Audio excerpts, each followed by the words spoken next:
Game for the National Football League, for the Kansas City Chiefs. To have the Lamar Hunt Trophy back in our hand here in Kansas City is a real treat to be a part of that. Appreciate all that Clark and his family have done for us to allow us to have the players we have and the equipment and everything that goes with that. And then this beautiful stadium with our fans, it's incredible. What a great experience. But we're not done. So we're not done. We've got another game against a real good Philadelphia Eagles team, and we've got a lot of preparation to go before we have a chance to play them. I'd like to take my hat off here to the Buffalo Bills and the great job that Sean's done with that group and his coaches and players. Every time we play them, it's one to store away and in the history books. It's just they're great, phenomenal games, and it's great for the fans. It's great for the league. I also like to put a shout out to the coaches, our coaches, for the job that they did, the coordinators, for putting together these game plans, literally a game of inches today. And we were lucky to be on that side of it where we had the most inches. So that was a positive thing. And then for Mark Donovan and the great work that he does as our president, and Brett Veach for giving us these players so we can go play at the level that we play at. So, anyways, with that, time's yours. Say all these close games over the last couple of years, encourage you guys for this moment. Yeah, I mean, listen, this came right down to an inch, literally. I mean, that's what the stop was. And so it was back and forth. It was going to be back and forth. Whoever had the ball last was probably going to come out on the, in the lead, so in the win. But I'm proud of our guys battling like they battled. I mean, Pat Mahomes was phenomenal.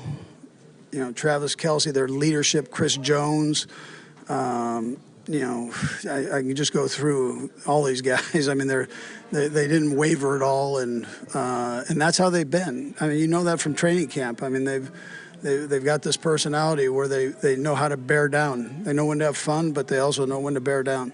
Andy, you could also the 4th and 1 play on inside your own territory is not typical for you guys. What went into doing that?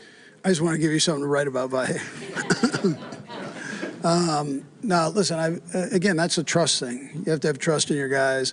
We called a timeout so we could kind of calm the minds and take what we thought was our best play and against them there. And so between that one and that last one at the end that P. Ryan had, we had some time to kind of digest those. When these head coaching cycles come around, Spags is not at the top of lists. How perplexing is that to you? Yeah, listen, I have the utmost respect for him, and I know he'd be a great head coach. I don't want to lose him selfishly, but I know what kind of coach he is, and I know the situation that he was in with the Rams and all that, and you give him another opportunity, and he'll do a great job there. But that I can't determine that, and we don't have time to worry too much about that with all this going on. The others seem to be really motivated by the chance to go for 3. Clark talked about it out there. Pat talked about it out there.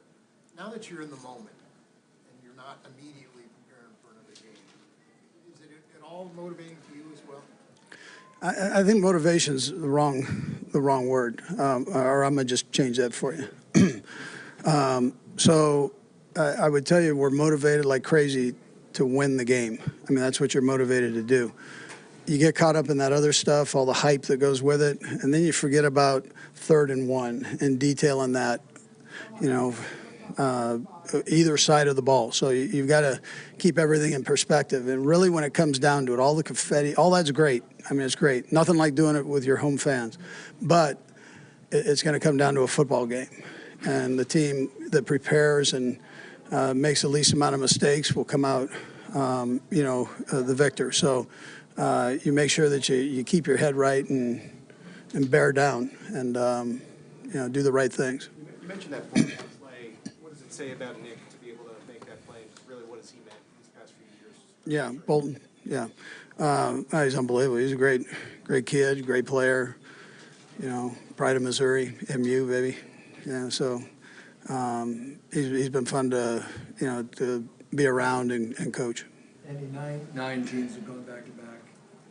Why is it taking this long for somebody to get to the third after that? What makes it so difficult? Yeah, I mean, you think of all the ups and downs and arounds that you went through during the season, the injuries, all those things that have to just happen the right way. With the margin to win and or lose in this league is so small, the parity is unbelievable, and that's the way the commissioner and the owners wanted that, so that every city had a chance. And so it's just some of these games are, they're gut wrenching, and I've got a lot of gut to wrench. So, it's one of those things. So you really have to, you got to hit it right, and it's got to come out right. Do a couple more guys. Go ahead, Todd. Coach, you've got a lot of guys here, won Super Bowls and all that, but you've got some new guys, especially some veteran guys. Just what are your feelings for DeAndre, Kareem? Yeah. I was so happy for him. DJ's another one. I mean, I was so happy for those guys. I mean, the smile on their faces and their compete throughout the time that they were here has been incredible. I mean, literally took Kareem off the couch. And after having a couple surgeries and all that bit that he had, and here he comes out and does a great job for us here. Okay, thanks, Coach. Okay, good.